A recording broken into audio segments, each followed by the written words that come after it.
Hello, everybody. Welcome to another episode of Exorcise Your Rights. And today's guest is Robert P. Ottone, who is a Bram Stoker winning author. He did The Triangle, which I believe is what you got your Bram Stoker for, right? Yep. My young adult Fantastic. novel. Yeah, Yeah, beautiful little houses that everybody wants. We will kill for those. We're horror writers, so don't mess with us. it's true. It's very true. You also wrote Her Infernal Flame and Other Nightmares, which got an honorable mention in the Best Horror of the Year, Volume 13, which is such a great number to be mentioned in. If you're going to be mentioned in one, that's the one. Yeah. So very envious here. You have a suburban folk horror novel, The Vile Thing We Created, and your short stories have appeared in various anthologies as well as online. You're the publisher and owner of Spooky House Press. So feel free, everybody, to pop your questions about what are you looking for in the chat later when this plays, because this is obviously pre-recorded. You can find Robert Ottone at spookyhousepress.com. And I love this in your bio. You delight in the creepy and view bagels as solely a cream cheese delivery device. Yes. And you will be reading from Wrapped in Plastic, your collection. And you also have Curse of the Cob Man, which is just a crazy cover. I'm going to ask you about all of this stuff. First, I want to find out about you, but honestly, the question in the top of my brain right now is, how are bagels a cream cheese delivery? Like, explain where this came from. This is very intriguing why this is in your bio. Yeah, so I'm as Long Island and New York as you could possibly be. And if it's not pizza or bagels from New York, then I don't want them. So when it comes to bagels, like you really can't put enough cream cheese on them for me, to the point where last few times I've gone to the bagel place, I literally get like that much cream cheese on there. And then I feel horrible for like 2 hours, but it's worth it. So I love cream cheese so much. I think it's probably like my favorite thing. So the bagel really is just a delivery device for the cream cheese. As much as I love the actual bagel, I love the cream cheese more. Interesting. So, but I don't want to like rock your world, but could you just eat cream cheese plain, like without the bagel? I mean, You could, but I feel like that would be a bridge too far. Uh, that might push me into kind of a territory that I don't know that I'd want to be in. That's like eating human flesh. Like once you've gone there, you can't go back. And I don't know that I'm ready to go there. yeah. Well, see, that's leading to another question. This is going to be the most ridiculous interview ever. Good. So, how do you know this about human flesh? Because I am cannibal curious. I just have not actually executed, as far as I know. I mean, I have eaten at McDonald's, so Yeah, there's a possibility I've eaten human flesh. could be. I think like I've done a lot. This is weird. I've done a lot of research into cannibalism, and I've read interviews with people who have eaten human flesh and sort of listened to how they talk about it and stuff like that. And they do say, Issei Sagawa, for example, the Kobe cannibal in Japan, he did kind of talk about how like the craving was always still there after he had done it. Even though he never acted on it again, supposedly. But again, like the craving was still there, and that's like always like a weird thing that has popped up in all cannibalistic Interesting. readings. Is like, oh, the craving is still there. It's hard to shake, and it's like, oh, that's weird, and I like it, but I don't know if I could. I don't That's know. interesting. Yeah. Very interesting. I did not know that about cannibals. Like I said, I've always been very curious. Um, Yeah, so, I don't know. I think cannibalism is interesting. The last time I was doing like heavy duty research into it was for a true crime lecture I was doing about um, Issei Sagawa, and actually there was another group as well, the Chicago Rippers, who experimented with cannibalism too, and it just was strange because again, like those guys had done it a few times, whereas Issei Sagawa did it once, and they were both caught. Both groups were caught or whatever, and they supposedly never did it again. But it's a weird thing when they talk about it. There's like it's like a chemical thing in your brain. It's like when they say a dog attacks a person, how that yeah, taste of blood is always there in them after that. I think it's a similar kind of thing, if that's interesting. possible. Yeah, I think it's like a Yeah. brain chemistry thing. Yeah, that is an interesting connection too, that they say that with like predators, like a lion that gets a taste for human has to be put down because he'll always go after human. Yeah.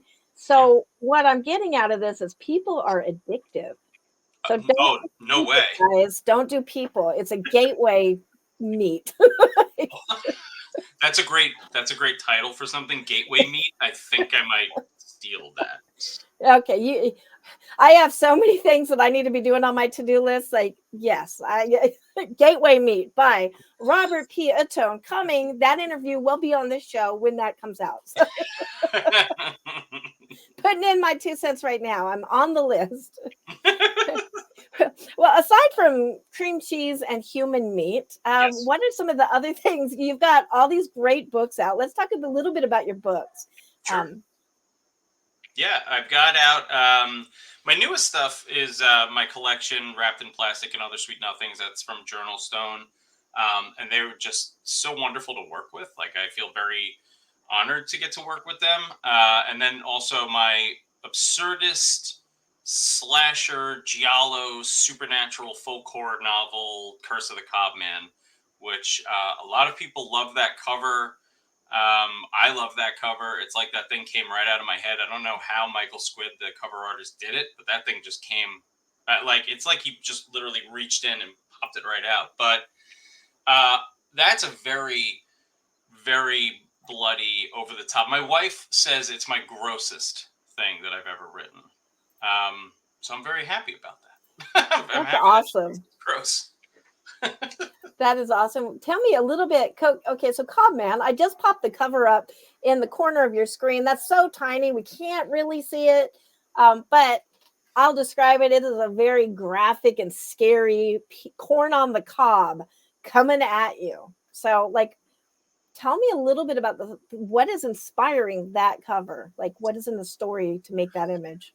So the Cobman came about back in like 2001, 2002, where one of my best friends and I kind of created this like urban legend in our town in high school. And we got a lot of our friends to do it because a lot of our friends were dumb and they believed it. And so the idea was like, guys, did you put out your offering? And our friends would be like, what are you talking about? It's like, guys, it's Halloween night. You got to put out your offering to the Cobman. And that's sort of where it started. And we, even now to this day, we still do it as like sort of, half joking. And the idea kind of just germinated from there. So no pun intended, germinated. No pun. I really didn't mean that. But like when Weird House came to me, I wrote an article for their magazine about a video game that's basically a giallo video game called Clock Tower. And I did a lot of research into gialli films and stuff like that. And they came to me and were like, hey, do you want to write a supernatural giallo novel for our like sort of Bloody Bones line, which is like their slasher, really gory line? And I was like, yeah, of course. And I realized, oh, now's the time for the Cobman. And that's kind of where it came from. So I just took that initial kernel. That was intended. Took that initial This is kernel. getting corny. Hey, Zingo! Idea that my best friend and I had, and just kind of fleshed it out and had a lot of fun with it and really went over the top. The best thing about it, and I could tell this story because I think Joe at Weird House would get a kick out of it, but when I first turned it in, it wasn't bloody enough for the publisher. He was like, I need more. He's like, I need more death. I need more carnage and blood. And I was like, okay. So we got to do, it was right around July. My father's birthday was July 20th. My father passed away in 2019. So I was like, I'm going to do a fundraiser for my dad's favorite charity where the top 2 donors get their names put into the book as characters and they may get killed off by the Cobman.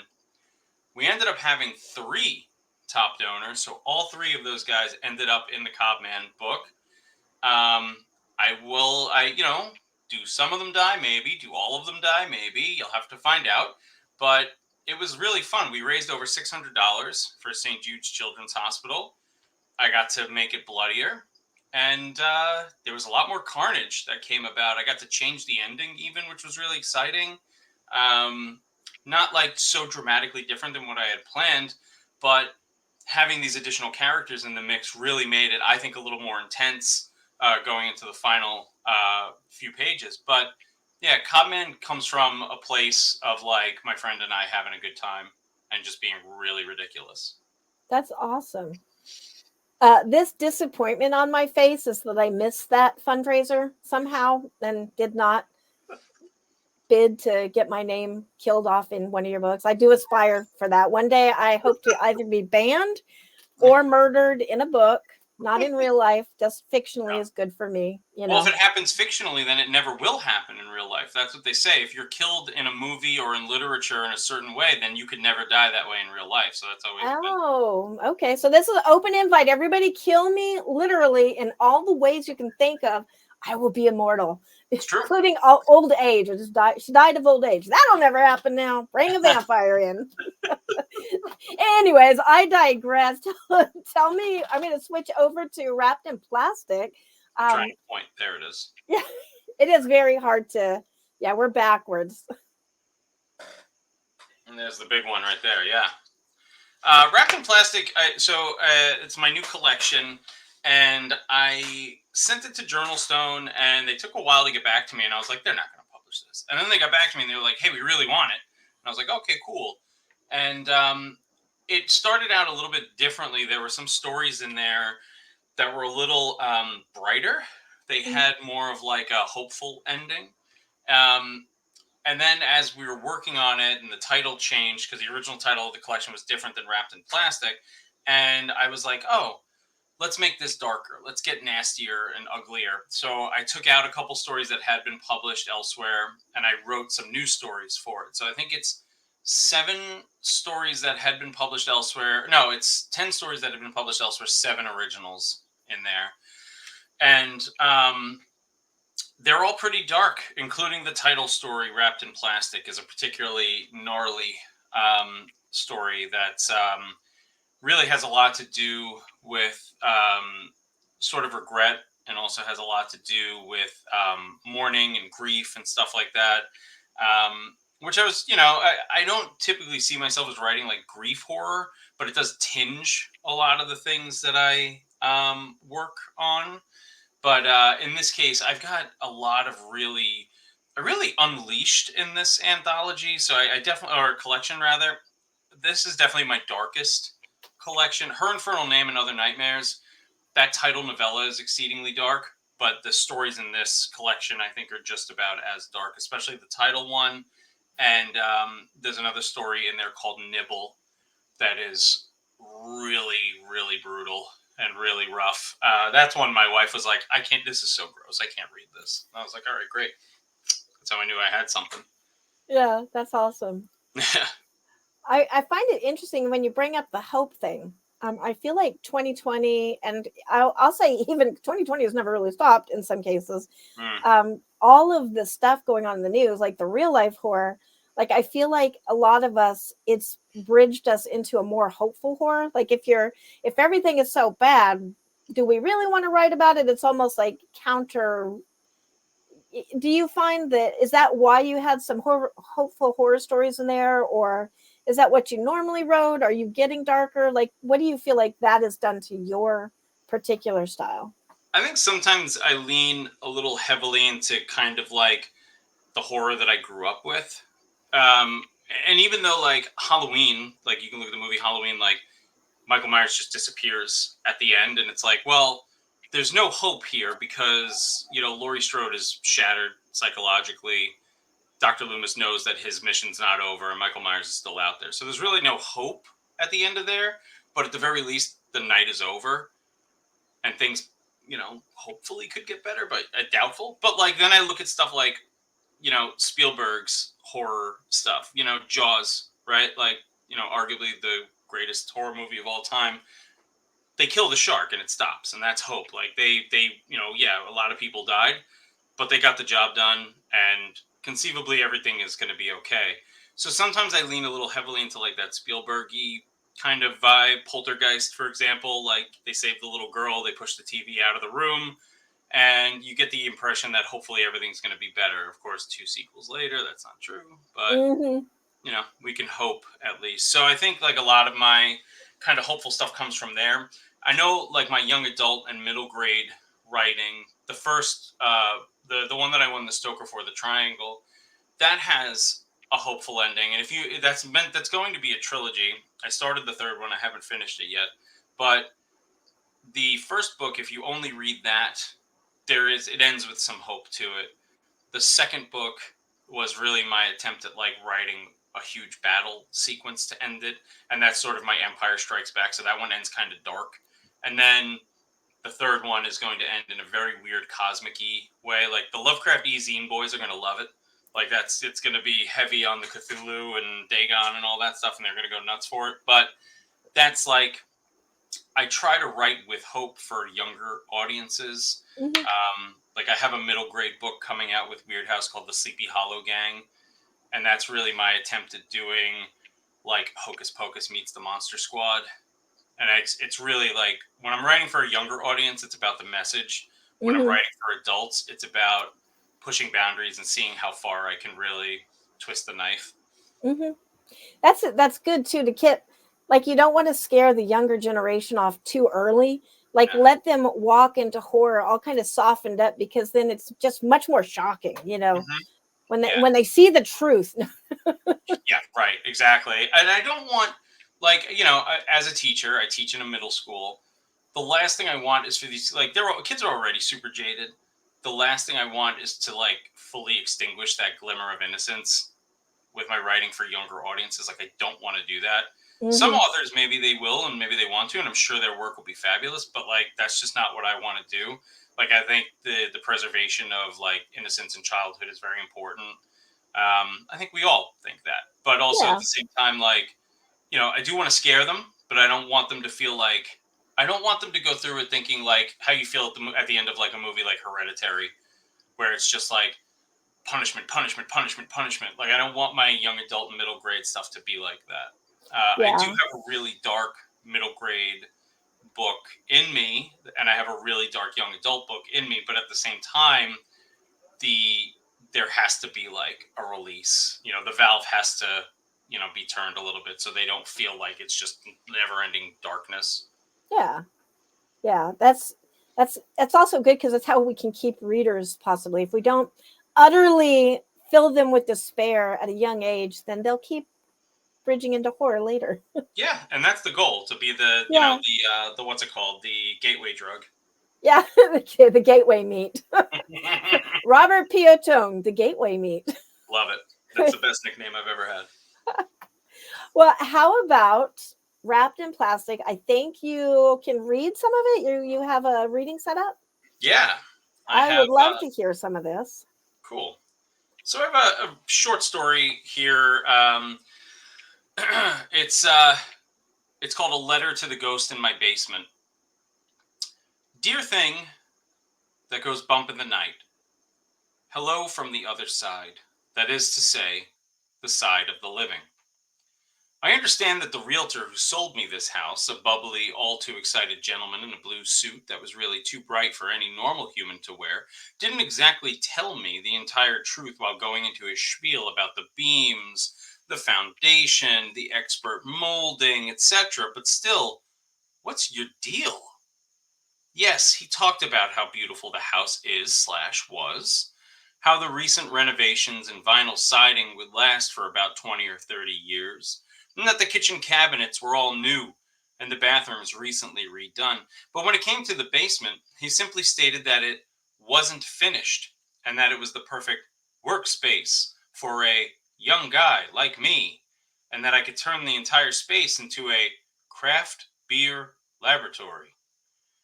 I didn't really know what any of that meant. I never made anything in my life other than a bowl of cereal, toast, or a half burned bowl of ramen. I guess he assumed by the flannel shirt I was wearing or the beard that I had that I was some kind of woodworker, or perhaps a guy who only drinks obscure IPAs. I didn't correct him, and instead marveled that a house with 4 bedrooms and 3 bathrooms had an asking price of only $280,000 in this area of Long Island. That was an impossibility in itself. So I shrugged off the assumption of manliness made by my realtor and jumped at the chance to own the place, which was nestled among houses that would easily go for 2 to 3 times as much. My own slice of the overpriced American dream. I know, I know. If it's too good to be true, then it probably is. I expected the oil furnace to explode a week after moving in, or maybe that there were drafts from the windows upstairs that would need replacement.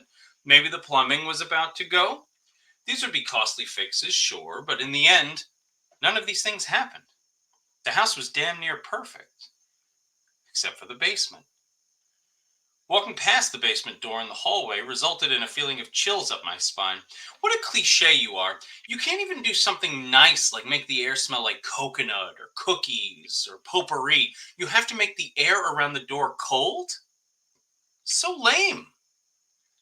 Then you started banging around, and then there's that weird creaking coming from the workspace below me, and soon that grew to louder, angrier sounds that seemed inhuman. You sound inhuman, dude. I don't know what you are, to be totally honest, since you scared away the psychic I hired to find out what your deal is, but my man, you've got to chill. Maybe I'm offending you by assuming your gender, and for that I'm truly sorry. You may be a vengeful female ghost, maybe a crabby trans ghost, but I don't know. I think women are typically more creative than men, so throwing things around a basement definitely has a more masculine quality, so I'm going to keep calling you dude. Do you even know what that word means? How old are you anyway? I don't even store anything down there with you, yet somehow you find ways to throw things around. Like that phonograph, one of those old timey record player things I've only seen in movies about old haunted houses. I didn't bring that here. Where the hell are you finding these things? Do you have a secret space? Maybe beneath the stairs where you're hiding all this old stuff? I couldn't get that door open when I was down there last, so maybe you live there. That's weird, dude. You can have the whole space down there. I really don't mind. What's with all the old medical equipment? Stuff that's ancient and rusted and looks like it's from the 1800s? This place was built in 1975. How do you have access to old pictures of creepy little kids in white dresses and ill-fitting suits sitting in the laps of people who've never heard of smiling when their picture's taken? It was easy enough to find the previous owners who built this place. They're perfectly normal. In their 60s, retired. They never had any issues. In fact, they only sold this place because they started having issues with you. They didn't want to deal with it, so they moved to the next town over. And that's why the place was so cheap. You cost them over $300,000. What kind of a jerk does that? A jerk like you, dear ghost in my basement. The noises are one thing. I can shrug that off. But the slime? On the steps? The walls? The floor? Do you really need to leave this goo everywhere? Ectoplasm, it's called, apparently. I just call it gross. That time your weird glowing red eyes appeared in the laundry chute? Yeah, that was scary, but really, I just thought you were a raccoon, so I'm not really sure what the end game was there. At the end of the day, you're only throwing around your own stuff. I don't care about the creepy pictures. I don't care about the weird old medical equipment. The slime doesn't even smell bad or anything. It's just a nuisance. I can't even hear you when I'm upstairs trying to sleep, so I do appreciate that. It's just that I'd like to be able to watch my shows from the hours of 7 to 11 at night without hearing wind howling and footsteps running up and down the stairs to the basement, you know? Make all the noise you want when I'm at work or not here. I don't really care. Do your thing. I'm not here to infringe on your rights as a dead person. You only seem to like the wide open dusty space at the bottom of the stairs, the basement proper, not even the extra space near the boiler and tiny room where the sump pump are. So I appreciate that too. Live your truth, annoying ghost in my basement. But live it any other time, and not when I'm trying to watch YouTube or Hell's Kitchen or Beforeigners or while I'm playing Overwatch. I just want to unwind a bit after work and dinner. You know what I mean? Thanks in advance. Sincerely, Grover Blake, new homeowner. And that can be found in Wrapped in Plastic and Other Sweet Nothings, available now from Journal Stone. You can find it wherever reputable and super shady books are sold, online or anywhere.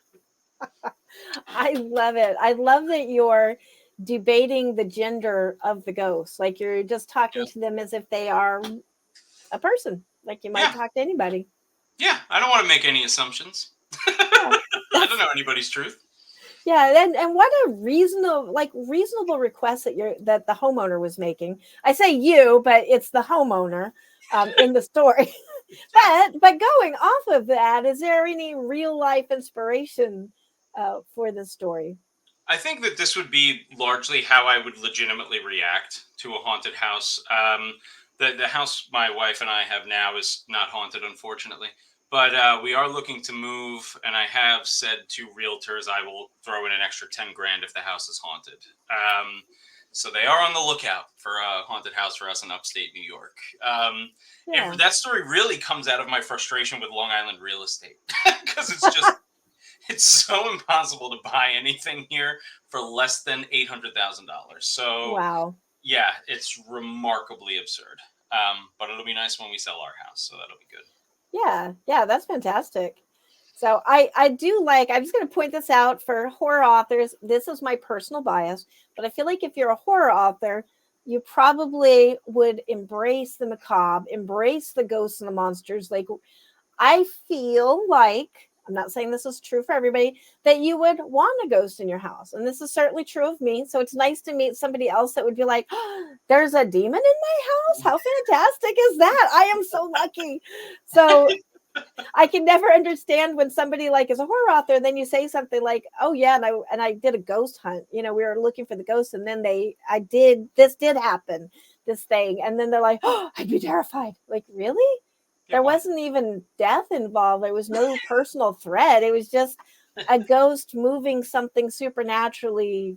It's not really scary, No, but no. also, isn't that what we live for? Yeah, like I've been on ghost hunts and stuff. When I was a reporter, I went on a ghost hunt to a restaurant here on Long Island, and some stuff happened. But my wife and I stayed at the Shining Hotel, and some stuff happened there that was really cool. And I couldn't explain it, but I always find it interesting. Like obviously Long Island is famous for the Amityville horror, so like the most famous northeastern haunted house is literally 20 minutes away from where I live. So it's just weird. It's weird to think about that stuff. And I always I wanted to play with the tropes too of like, why is there old medical equipment in every haunted house basement? Like, why are there pictures of creepy little kids? It's like, all right. So, Yeah. it's just like, I don't know. I think if there was a house that I bought that was actually haunted, outside of it destroying anything of my wife's specifically, I'd be like,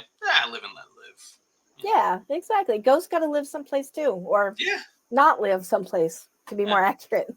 Spend their afterlife. Yeah, well, fantastic. I love that story. I love the whole concept.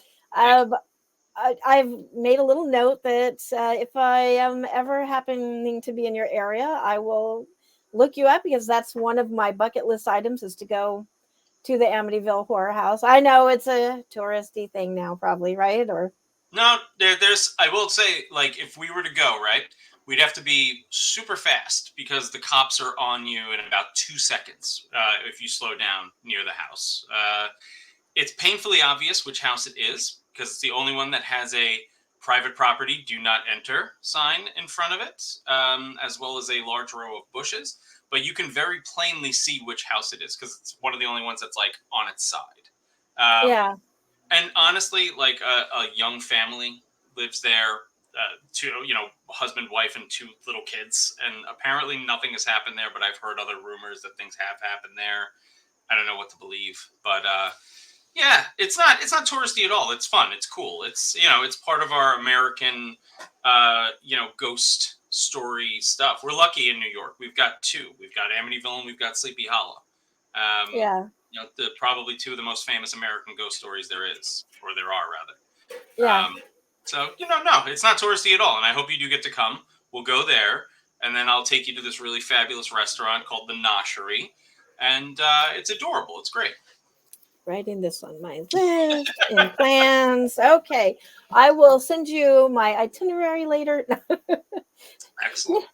One of the things, besides like, horror authors not liking horror, this is not me judging. This is, I'm just saying it's Yeah. something I've observed.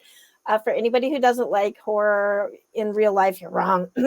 But the other thing that I think is tricky for horror authors is we have this whole ghoulish mentality of like, I have empathy. I don't want people to die, but also, could I watch? Like, if it had to happen or it just was happening, there's like this double standard fascination. Yeah. Do you find that's true too? Like, the people that live in the house in the Amityville horror house are fine right now, but I feel like there's this little note of like, dang it, like, no, it's good, Yeah. Yeah. but it would just be really interesting if it wasn't good. I think it would be, yeah. I do wonder if the rumors of nothing happening there are true. Because I have friends who are cops who have said we've been called to the house when the family's not there and there are lights on, turning on and off and stuff like that. And it's like, well, that could just be an electrical thing. That could be this, that could be that, so it would be cool if more things happen for sure. You certainly don't want to see like, the family killing them, whatever again, like with the family that lived there before the Lutzes or whatever, Yeah. which that wasn't. I have my own theory about what that was. I think that was the mafia personally, but say levy. Interesting. Yeah. But nevertheless, like it's you don't want to see something like that happen. But again, like and again, like this touches on true crime or whatever. When those things happen, they always happen in places like Amityville, or they happen in places like we just had a serial killer here on Long Island finally get caught, and he literally lives in an area that's like Americana, and Yeah. everyone's like, these things don't happen here. And it's like, turn on any true crime thing. Those things happen there all the time. Thank you. I see. Yeah. This is why I like to live in a city, because even though people think that the serial killers are in the city, they're always in these small towns. Also, not trying to say anything, but they're a lot of times like pastors or doctor, like the person you would never think would do it. So, Yep. It's because they can hide. They could be a yeah. chameleon, amongst the houses and stuff like that. In a city, I do often feel like metropolitan police is usually a little faster and a little more on the ball with Mhm. getting things done. But again, it's a lot that kind of goes into it. We had a lot of obfuscation here on Long Island with our serial killer from the previous administration and stuff, so it was like kind of rough. Interesting. But Yeah.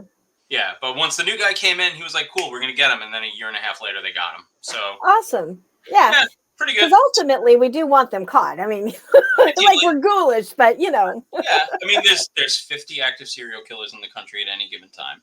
yeah. So Yeah. it's Which happening. is why I'm going to make a little plug for Halloween people who write horror. It's not us because we're too busy being ghoulish about it and like reading about it and doing like terrible research. Um, Halloween Yeah, people are the safest people you can possibly know. So this it's is true. why more people should read horror and support these safe, warm, and cuddly people that write about blood and guts and death and explosion of heads. Just saying. I've not met nicer people than the horror community, so Yeah. it's really kind of ridiculous how I nice. will agree because we have no secrets. We put it out on paper. We're not ashamed to say that we think about eating people sometimes. Yeah, it's true. I got You to know know? what it tastes like. It's Yeah. we'll I see. think everybody probably wonders that. You got to not trust the people that won't admit it. So, you normal people, Oh yeah, we don't trust you. no, You're 100%. suspicious. Yeah, So, no, the normies, they're the ones to keep your eyes on. yep. So, everybody go out, buy these books, befriend Robert P. Ottone because he's safe but not normal. But what do you want? Safe or normal? You can't have both. Can't have both. Can't have both. I'd rather have safe than Yeah, me too. Me too. yeah, By reading about carnage, you don't become carnage. This is a good thing.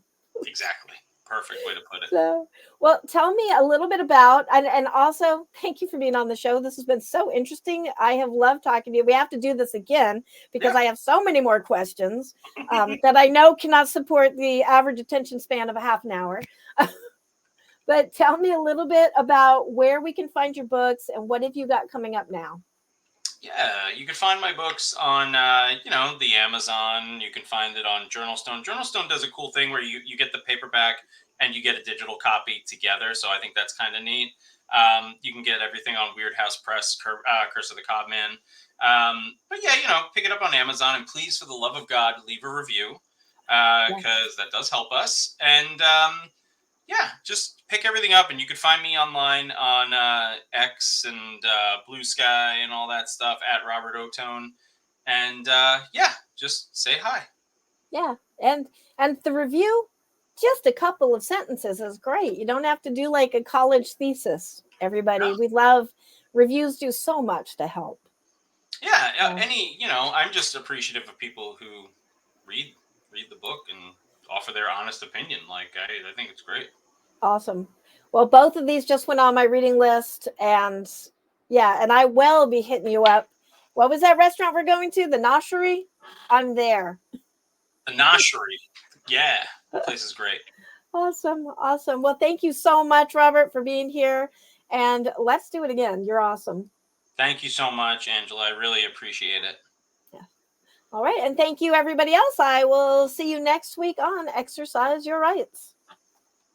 Bye. Bye.